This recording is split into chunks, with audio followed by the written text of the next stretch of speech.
बिस्मिल्लाहिर्रहमानिर्रहीम। Welcome back to Struggle voice.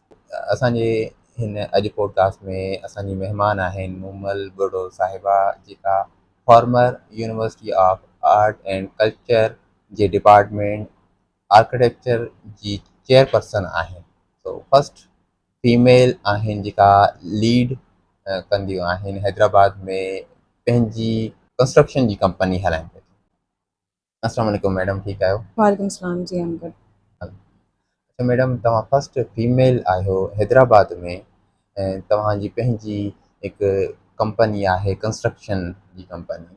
तो first female मुख़्तलिफ़ तव्हांखे अवॉर्ड्स मिलिया हूंदा। मां चाहियां थो त तव्हां पंहिंजी जेको आहे थोरो बैकग्राउंड असां सां डिस्कस कयो। Ji, Assalamu alaikum, Kamran. Thank you for visiting us and thank you for having me. Welcome. Uh, Startup मां कयां थी पंहिंजी early education खां, and I did my schooling from Bonaventures, St. Bonaventures High School. उन खां पोइ मुंहिंजी college थियल आहे from superior college of science, ऐं मूं जेको आहे पंहिंजी ग्रेजुएशन कई आहे बैचलर्स फ्रॉम मेहरान यूनिवर्सिटी। उन खां पोइ मुंहिंजी एमफिल थियल आहे from university of art and culture. अच्छा, basically when I started my professional journey, the मां जीअं graduate थियमि from Mehran University, I started my job in University of Art and Culture as an lecturer. That was a newborn university at that time. ऐं मूंखे हुते हिकिड़ी ॾाढी सुठी इहा opportunity मिली to join them. ऐं ओवरऑल उन्हनि सां टीम वर्क करण में मूंखे जेको आहे काफ़ी सुठो हिकिड़ो एक्सपीरियंस थियो, जंहिंमें न सिर्फ़ु एज़ एन लेक्चरर मूं कमु कयो, बट मूंखे हुननि जी एडमिनिस्ट्रेशन में बि कमु करण जो मौक़ो मिलियो। ऐं उन खां पोइ काफ़ी शयूं सिखण खां पोइ, लर्न करण खां पोइ I was appointed as an chairperson of department of architecture. And after that उते 5 साल 6 साल कमु करण खां पोइ काफ़ी शयूं, काफ़ी एक्सपीरियंसिस ऐं काफ़ी हिकिड़ो बहितरीनु एक्सपीरियंस लर्न कयो after meeting the people and making a PR। तव्हां यूनिवर्सिटी में फॉर्मर चेयरपर्सन हुयो आर्ट एंड कल्चर यूनिवर्सिटी में जामशोरो में। आर्ट एंड जेको आर्किटेक्चर्स आहिनि, चवंदा आहिनि त इहा फील्ड ॾुखी आहे, इन में ज़्यादातर स्टूडेंट्स ॾुखी फील्ड जे करे न आहिनि वेंदा। त तव्हांजो इन ते छा अच्छा, व्यूज़ आहिनि? आर्किटेक्चर जे बारे में मां तव्हांखे ॿुधायां त स्टार्ट में मुंहिंजो पर्सपेक्टिव जेको आहे, when I got the admission, तॾहिं मुंहिंजो पर्सपेक्टिव इहो ई हो फर्स्ट ईयर में ई, कि जॾहिं मुंहिंजे बाबा मूंखे चयो कि बाबा तव्हां आर्किटेक्चर जी तरफ़ वञो, गो इन टू दैट फील्ड। हालांकि मुंहिंजी फैमिली में जेके बि फीमेल्स आहिनि, वुमेन आहिनि, mostly they are at the medical side. जीअं अमूमन छोकिरियूं इन तरफ़ वञण जी घणी हुननि जी हूंदी आहे। ज़्यादातर सो छोकिरियूं इन साइड न आहिनि ईंदियूं। ज़्यादातर छोकिरियूं, अगरि ॾिठो वञे त असांजे सराउंडिंग में छोकिरियूं प्रिफर नथियूं कनि। हालांकि मूंखे जेसिताईं यादि आहे त जॾहिं मां फर्स्टली जॉइन कयो त असांजो जेको सीएट जा चेयरपर्सन हूंदा हुआ, आई रिमेंबर हिज थिंग। मूंखे हुननि जी अॼु ताईं हिकिड़ी ॻाल्हि यादि आहे त he said me for once, मां हुननि ॾे वियमि, मुंहिंजो सर मूंखे डिपार्टमेंट चेंज करे ॾियो। तव्हांखे बाबा चयो आहे भले आर्किटेक्चर में पढ़े, पर ॾाढो ॾुखियो आहे, असांजी क्लास में रुगो छोकिरा आहिनि ऐं मूंखे जेको आहे इन डिपार्टमेंट में न आहे पढ़णो। मूंखे तव्हां टेक्सटाइल डिज़ाइनिंग में या मतिलबु फैशन डिज़ाइनिंग में तव्हां मूंखे जेको आहे सो एडमिट कयो। सो ही सेड कि बाबा आर्किटेक्चर फील्ड आहे ई छोकिरियुनि लाइ, आई डोंट वांट कि तूं हिन डिपार्टमेंट खे चेंज करी। ऐं when you will gradually learn about it, तूं जॾहिं ग्रेजुअली हिन में इन्वॉल्व थींदी आहे त पाण ई तुंहिंजो इंट्रस्ट वधंदो वेंदो। सो उन्हनि जी हिकिड़ी ॻाल्हि उहा माइंड में खणी मां कंटिन्यू कयो and I got the interest. पोइ 5 साल उहे आर्किटेक्चर जा कंप्लीट करण खां पोइ फील्ड में बि इंट्रस्ट थी वियो। And I never skipped my work, माना मां कॾहिं बि गैप पंहिंजे कम में न ॾिनो, कंटिन्यू कंदी रहियमि हुनखे। अच्छा, आर्किटेक्चर जो हींअर स्कोप आहे पाकिस्तान में, स्पेशली सिंध में? एतिरी अवेयरनेस बि असांजे मुआशरे में रूरल एरियाज़ में स्पेशली नाहे हूंदी आर्किटेक्चर जी, त उन्हनि खे ख़बर ई नाहे हूंदी त आर्किटेक्चर आर्किटेक्चर हूंदा छा आहिनि, छा कंदा आहिनि। जी त बिल्कुलु, छा कंदा आहिनि उन्हनि खे तव्हां कहिड़ी अवेयरनेस ॾियणु चाहींदा? एग्ज़ैक्टली। अच्छा, आर्किटेक्चर जी स्कोप जी ॻाल्हि कजे त आर्किटेक्चर उहा फील्ड आहे जेका चइजे त दुनिया जे स्टार्ट थियण खां ई दुनिया में मौजूदु आहे, हा, राइट। हक़ीक़त आहे। आर्किटेक्चर जी हिस्ट्री ॾिसूं, आर्किटेक्चर जो जेको आहे सो असां हींअर करंट सिचुएशन्स ॾिसूं, दुनिया सॼी बेस्ड ई आर्किटेक्चर ते आहे। हिस्टोरिकल शयूं ॾिसूं, दैट इज़ ऑल आर्किटेक्चर। त आर्किटेक्चर जो स्कोप हुजण न हुजण जो त को मां चवंदी आहियां त सवाल ही असां नथा उथारे सघूं त आर्किटेक्चर जो स्कोप आहे या न आहे। ऐं रही ॻाल्हि असांजी सोसाइटी में हुन ॻाल्हि जी अवेयरनेस जी, त उहा एतिरी अवेयरनेस माण्हुनि में कोन्हे। हालांकि अगरि हैदराबाद जी या सिंध जे अंदरि जी सिर्फ़ु ॻाल्हि कयूं त माण्हुनि में एतिरी अवेयरनेस इन शइ जी कोन्हे। असां वटि टू बी वेरी ऑनेस्ट माण्हू या क्लाइंट्स जेके बि ईंदा आहिनि उन्हनि जे माइंड में इहो हूंदो आहे कि आई एम और the architects working here are the ठेकेदार जे नाले सां असांखे सॾींदा आहिनि। बाबा हे ठेकेदार आहे, हिन ॾे वञो, हे तव्हांखे फलाणो फलाणो प्लान ठाहे ॾींदी तव्हांजे नक्शे जे हिसाब सां। पर इट्स अ ह्यूज फील्ड। जॾहिं तव्हां कंहिं ग्रेजुएटेड आर्किटेक्ट सां वेही हुन जे बारे में ॻाल्हाईंदव त उनजी डिस्कशन अणखुट हूंदी। उहो आर्किटेक्ट चुप न कंदो, बल्कि अॻिलो माण्हू पाण तमथी ऐं हिन शइ मां हली वेंदो। So it's a huge field. इन जे बारे में अगरि असां वेही ॻाल्हायूं था, डिस्कस कयूं था त awareness, we can spread the awareness and we should. हाणे ॾिठो वञे त मां जॾहिं पंहिंजो कमु स्टार्ट कयो, लाइक कमु त मां कयां पई लाइक 7 to 8 years खां age an architect professionally field में। मां जीअं पंहिंजी ऑफिस स्टार्ट कई, जीअं ई पंहिंजी आर्किटेक्चरल फर्म जे नाले सां पंहिंजी जेको आहे सो ऑफिस खे इंट्रोड्यूस कयो मार्केट में, त मुंहिंजे लाइ काफ़ी सारा कॉन्सिक्वेंसिस ऐं काफ़ी चैलेंजिस हिकिड़े काइंड ऑफ फेस मूंखे करणा पिया। न सिर्फ़ु जेके असांजी फील्ड सां रिलेटेड माण्हू न आहिनि, सिर्फ़ु उन्हनि सां न, बल्कि those who are working here as an architects, उन्हनि जे साम्हूं बि मूंखे उन शइ खे फेस करणो पियो कि दे were like age a women तव्हां इन शइ खे अकेला खणी हली सघंदव वेदर या न। एंड इट्स मतिलबु मुंहिंजा क्लासमेट्स जेके बि जिन सां मां अटैच्ड आहियां, उन्हनि जो मूंखां सिर्फ़ु इहो क्वेश्चन हो कि इट्स अ रिस्की वर्क। त माना तव्हां हिन शइ खे स्टार्ट त कयो आहे, but you are taking a risk जेको if you are taking the responsibilities of taking contracts और वर्किंग एज एन आर्किटेक्ट, त हुन में तव्हांजे लाइ एज अ वुमेन काफ़ी चैलेंजिस हूंदा। बट मां हींअर ताईं जेतिरो बि पंहिंजी 2-2.5 साल ऑफिस स्टार्ट करे कमु कयो मूंखे थियो आहे, त हींअर ताईं मूंखे जेतिरा बि क्लाइंट्स मिलिया आहिनि या जेतिरे बि माण्हुनि सां मां कमु कयो आहे, they have been very supportive.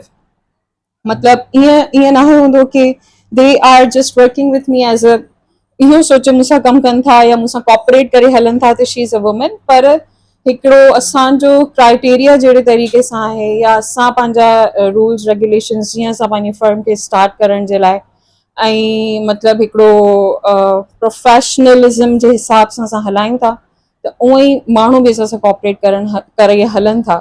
सो मुंहिंजे कम में त मूंखे को बि अहिड़ो चैलेंज फेस न आहे करणो पियो। But some people are like that जेके हिन शइ खे घटि एक्सेप्ट था कनि। As a women she is running such kind of work. अच्छा, स्पेशली जेके नंढा असांजा शहर आहिनि सिंध जा, उन्हनि में प्रिफर कयो वेंदो आहे त जेके पंहिंजा प्रोजेक्ट्स कंहिंखे ॾींदा आहिनि त उहो ठेकेदार ॻोल्हींदा आहिनि, न कि को एजुकेटेड आर्किटेक्चर ॻोल्हींदा आहिनि। इन जो छा रीज़न आहे? ऐं ज़्यादा वॾा प्लाज़ाज़ वारा जेके पंहिंजा ठाराईंदा आहिनि, उहे बि ज़्यादातर प्रिफर कंदा आहिनि ठेकेदार हुजे ऐं उनखे असां पंहिंजो प्रोजेक्ट ॾियूं। सो इन्हनि खे तव्हां डिफरेंस कीअं था ॾिसो? छा था सम्झो त हुननि जी अवेयरनेस खे कीअं वधाइजे, ऐं आर्किटेक्चर जी जेका फील्ड आहे, जेको हिकु एजुकेटेड पर्सन या वुमेन करे सघे थो, उहो ठेकेदार छा करे सघे थो या नथो करे सघे, या आर्किटेक्चर वधीक बहितर करे सघे थो? ॾिसो, हाणे ईअं त असांजी अगरि कंहिं ठेकेदार सां वेही कॉन्वर्सेशन थींदी आहे हिन बारे में, त अमूमन उन्हनि जो इहो हूंदो आहे कि दे यूज़ टू प्रूव कि असां माना हू पंहिंजी हिकिड़ी शइ खे प्रूव करण में लॻी वेंदा आहिनि त we are better than architects. या मतिलबु असां अगरि सिर्फ़ु आर्किटेक्ट सॾाए नथा सघूं, we don't have the license, त असां तव्हां खां बहितर कमु करे सघूं था। इहो हिकिड़ो असां परसेप्शन इहा ई क्रिएट आहे। इहा ई क्रिएट इन करे आहे छो कि असां वटि अवेयरनेस आहे ई न। माण्हुनि खे ख़बर ई न आहे त आर्किटेक्चर या आर्किटेक्ट हिकिड़ो प्रोफेशनल माण्हू आहे, ऐं ही कमु बेसिकली उनजो ई आहे ऐं उहो ई बहितर करे सघे थो। पर हाणे ॾिठो वञे त काफ़ी माण्हुनि में, हैदराबाद, कराची, लाहौर जे माण्हुनि में हिननि में इन शइ जी अवेयरनेस आहे। They are working on it. पर अगरि असां अंदरूनी सिंध जी या पंहिंजे इंटीरियर जी इन्हनि सिटीज़ जी ॻाल्हि कयूं त हुते माण्हू प्रिफर कनि ई वाकई ठेकेदारनि खे था। सो इहो हिकिड़ो माइंड सेट ठहियल आहे बसि। पर क्रिएट थी चुको आहे हा, जेको इहो हिकिड़ो माइंड सेट क्रिएट थी वियो आहे।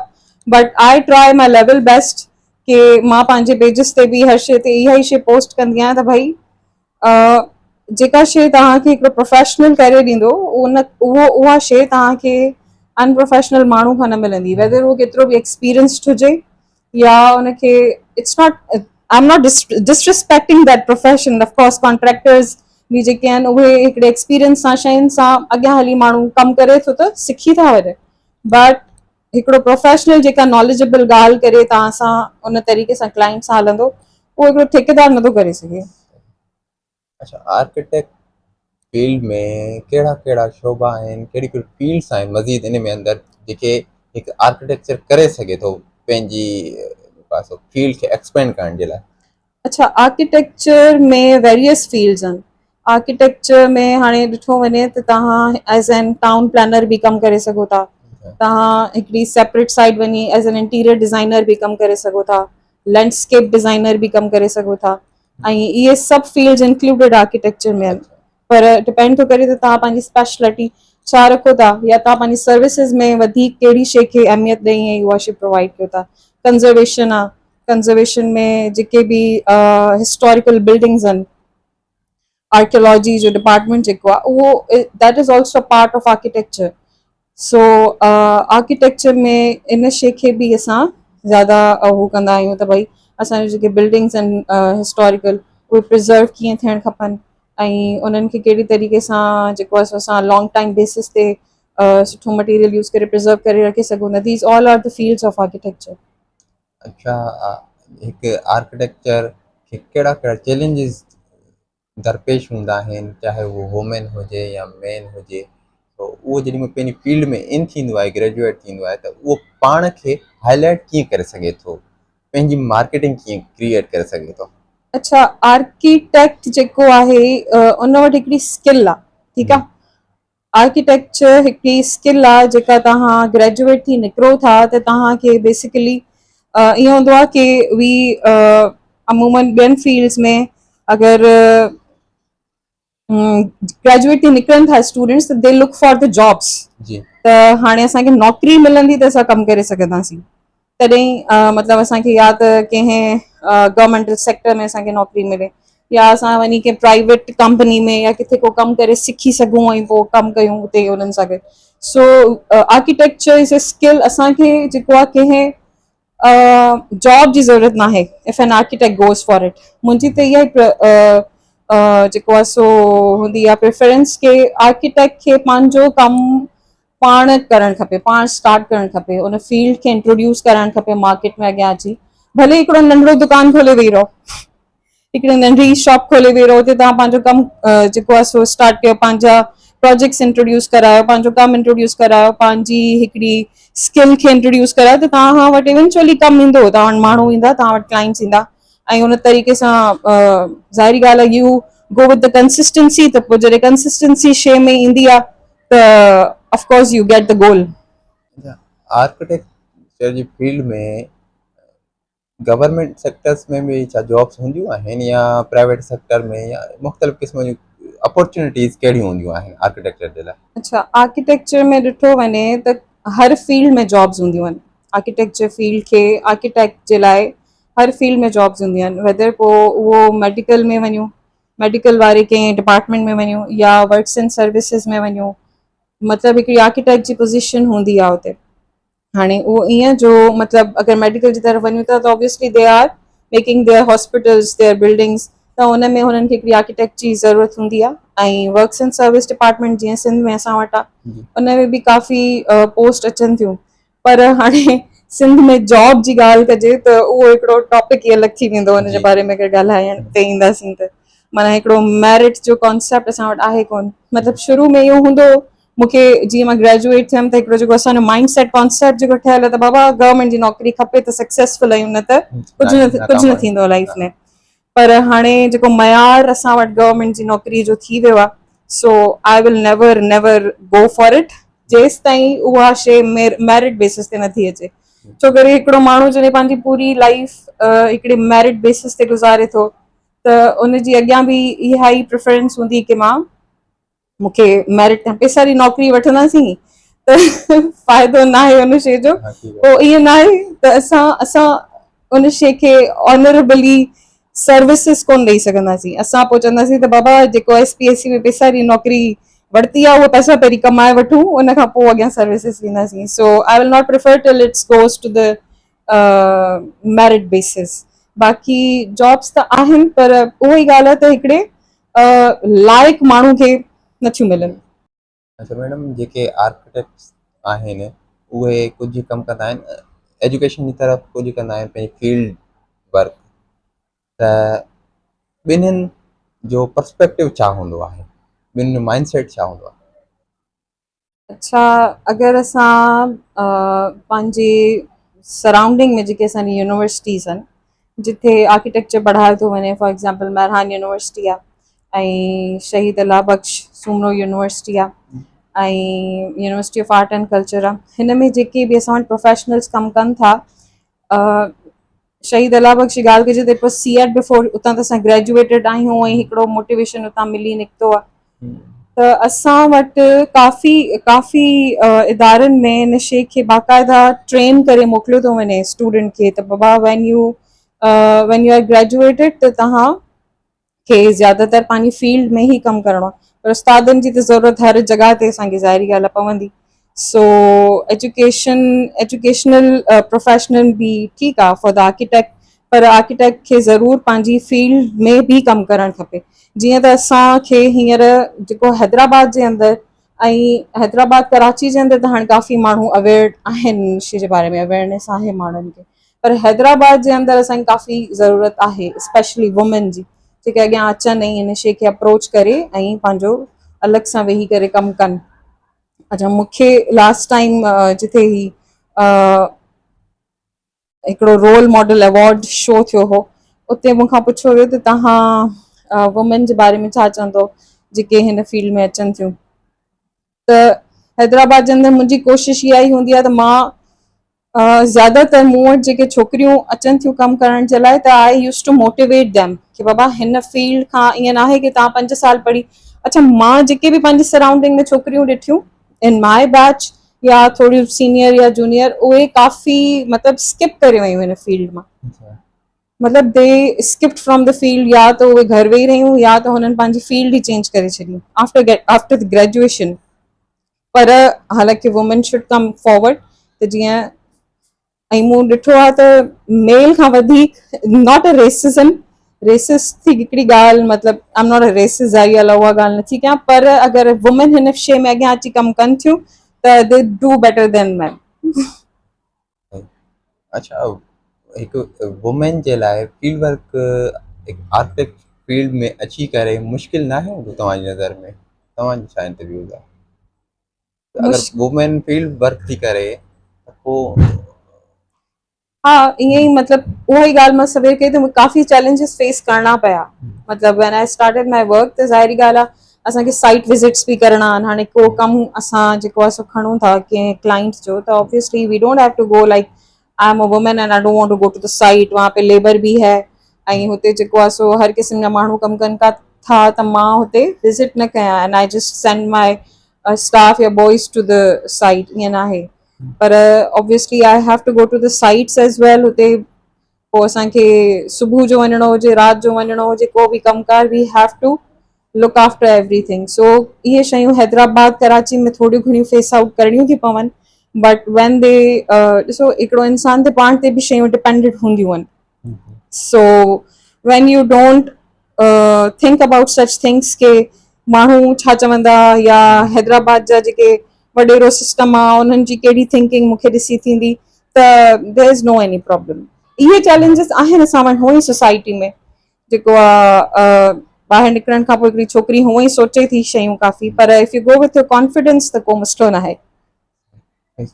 ज़रूरु मैडम, इहे ई चैलेंजिस हिकु फीमेल ते ईंदा आहिनि त फील्ड वर्क करे थी फैमिली या ख़ानदान जी तरफ़ सां नेगेटिविटी माइंड में विझी छॾींदा आहिनि त तव्हां फील्ड वर्क था करियो ऐं माण्हू छा चवंदा, असांजो पूरो ख़ानदान छा चवंदो, तव्हांखे मुख़्तलिफ़ क़िस्म जा इशूज़ फेस करणा पवंदा, हैरेसमेंट जा इशूज़ फेस करणा पवंदा। सो इन शयुनि खे हिकु वुमेन स्किप करे कीअं पंहिंजी फील्ड में स्टे मोटिवेटेड रही सघे थी? ॾिसो इहे शयूं सॼी दुनिया में आम आहिनि हिकिड़ी छोकिरी जे आहिनि लाइ, त हर फील्ड में, हर फील्ड में लेकिन आहिनि। ज़्यादातर हा फील्ड वर्क में ज़्यादातर उनखे हा ॿुधायो वेंदो बिल्कुलु आहे। इन्हनि शयुनि में काफ़ी आहिनि, छो करे असां हिकिड़ो माइंड सेट ठाहियो ई कोन्हे कॾहिं हा उन शइ जो, त आहिनि मतिलबु साॻियूं शयूं डॉक्टरी फील्ड में बि आहिनि, हा लेकिन उते उन्हनि खे न दे आहे कयो आर वेंदो। कंफर्टेबल। हा अगरि डॉक्टर्स हॉस्पिटल में कमु कनि थियूं त they are comfortable over there. पर अगरि हिकिड़ी आर्किटेक्ट वुमेन आर्किटेक्ट अगरि साइट ते वञे थी त उनखे हर क़िस्म जी नज़र फेस करणी पवंदी। बट ईअं आहे की जीअं तव्हां स्टार्ट में ॻाल्हि कई त ख़ानदान जे तरफ़ां शयूं फेस थियूं करणी पवनि, त I have never face that. मुंहिंजी फैमिली तमामु घणी सपोर्टिव रही आहे since I have started my education. त मुंहिंजी फैमिली इन शइ में इलाही घणी सपोर्टिव रही आहे and I have never faced from my family side के मां फील्ड में वञी इहे कमु कयां थी या छा, बल्कि मूंखे हिकिड़ो कॉन्फिडेंस ई पंहिंजे घरां हमेशह मिलियो आहे कि I should work more and I should introduce more into the market, my self into the market. पर माण्हू जेको सोसाइटी जो हिकिड़ो प्रेशर थींदो आहे थोरो घणो, अगरि माण्हू उनखे लेट गो करे त पोइ तव्हां आराम सां करे था सघो। इहे शयूं कॾहिं बि ख़तमु थियण जूं तेसि ताईं न आहिनि जेसि ताईं हिकिड़ो कंप्लीट पर्सपेक्टिव इन शइ जो इंट्रोड्यूस नथो थिए इनटू द फील्ड कि भाई women can also work age an architect and can run a construction company और आर्किटेक्चरल फर्म। बाकी त दिल go on. Thank you so much ma'am. Thank U.